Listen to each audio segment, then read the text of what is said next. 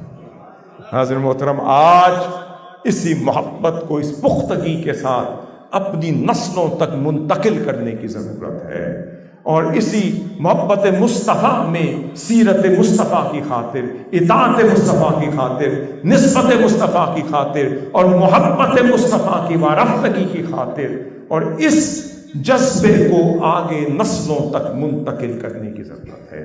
منہاج القرآن پختگی عقیدہ کی تحریک ہے، حضور کی محبت کو پختگی کے ساتھ، عقائد کی اصلاح کے ساتھ، پھر ہمت کے ساتھ، حوصلے کے ساتھ، واضحیت کے ساتھ، شفافیت کے ساتھ اس علم مصطفیٰ کو امت تک پہنچانے اور اس کا احیاء کرنے کی تحریک ہے۔ یہ علم اس لیے مل رہا ہے کہ اس کا اجالا ایک سینے سے دوسرے سینے میں کرتے چلے جائیں۔ آج حضور شیخ الاسلام 650 کتابیں جو لکھ ڈالی، 8 جلدوں پر فن حدیث اور علوم حدیث پر مقدمہ لکھ ڈالا، 14 جلدوں پر احادیث احکام تیار کر دی، اور 12 سے 14 جلدوں پر مرویات امام علی جاری کر دی، اور پھر الروض الباسم 4 جلدوں پہ جاری کر دی، 40 جلدوں پر تفسیر کا کام کر دیا، اور پھر طریق پر ایک نئی تفسیر ہر انداز کے ساتھ ایک نئی تفسیر لکھ ڈالی۔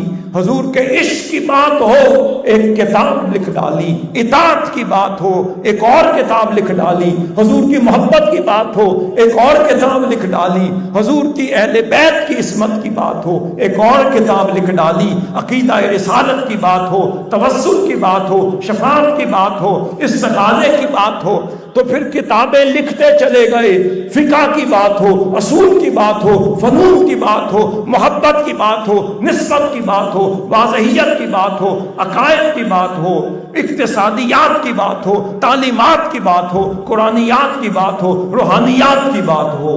قلم اس لیے نہیں رکتا کیونکہ عاشق کا قلم خود نہیں چلوایا جاتا ہے، عاشق کا قلم چلتا نہیں چلوایا جاتا ہے۔ منہاج القرآن کیا کر رہا ہے؟ منہاج القرآن کا کام اتنا ہے کہ میں تو تمہیں عشق کا سودا بیچ رہا ہوں۔ حضور شیخ الاسلام کی آخری بات آپ فرماتے ہیں کہ بھائی کوئی بیمار آ جائے اس سے نفرت نہ کرو، کوئی گناہگار آ جائے اس سے نفرت نہ کرو، گناہ سے نفرت کرو، گناہگار سے نفرت نہ کرو، اسے قریب بٹھاؤ، محبت کی پیاس بجھاؤ، اس کو حضور کی محبت کے جام پلاؤ، اس کے اندر علم مصطفیٰ کی چراغ جلاؤ، محبت مصطفیٰ کے چراغ جلاؤ، خدمت بارگاہ مصطفیٰ کے چراغ جلاؤ، اطاعت مصطفیٰ کے چراغ جلاؤ، نسبت مصطفیٰ کے چراغ، عصمت مصطفیٰ اور اہل بیت اور صحابہ کی محبت اور ادب کے چراغ جلاؤ۔ جہاں ضرورت ہو وہاں کھڑے ہو جاؤ، ایک وقت آئے گا تمہیں حضور کے اس امت کے احیاء کے ہر مورچے پر کھڑا ہوا حضور دیکھیں گے تو مسکرا پڑیں گے۔ میری اجرت یہ ہے کہ حضور مسکرا کر کہہ دیں یہ غلام میرے لیے کھڑا تھا۔ اس سے نہیں قبر میں پوچھو کہ ما کنت تقول فی حق ھذا الرجل محمد، مگر مجھ سے پوچھو میں بتاؤں گا یہ غلام میرا ہے۔ یہ منہاج القرآن کا پیغام ہے۔ اسی ہمت کے ساتھ اور استقامت کے ساتھ بڑھیں، جہاں جائیں پیار کی بات کریں، حضور کی محبت کی بات کریں، اور حضور کی محبت جسے ملتی ہے اس کے دل میں نفرت نہیں ہوتی۔ حضور کی محبت جسے ملتی ہے اس کے دل میں نفرت رہتی ہی نہیں۔ محب وہ ہوتا ہے جسے محبوب کی خوشبو بھی آ جائے اس کی خاطر سب کچھ قربان کرتا چلا جاتا ہے۔ حاضر محترم، اسی فکر محبت مصطفیٰ اور اس سے ریلیٹڈ تعلیمات کو اپنی زندگیوں میں داخل کرنے اور اس پر عمل پیرا ہونے کی اور اپنی نسلوں تک اسے منتقل کرنے کی ضرورت ہے۔ تجھ سے در، در سے سگ، سگ سے ہے نسبت مجھ کو، میری گردن میں بھی ہے دور کا ڈورا تیرا، وما علینا الا البلاغ المبین۔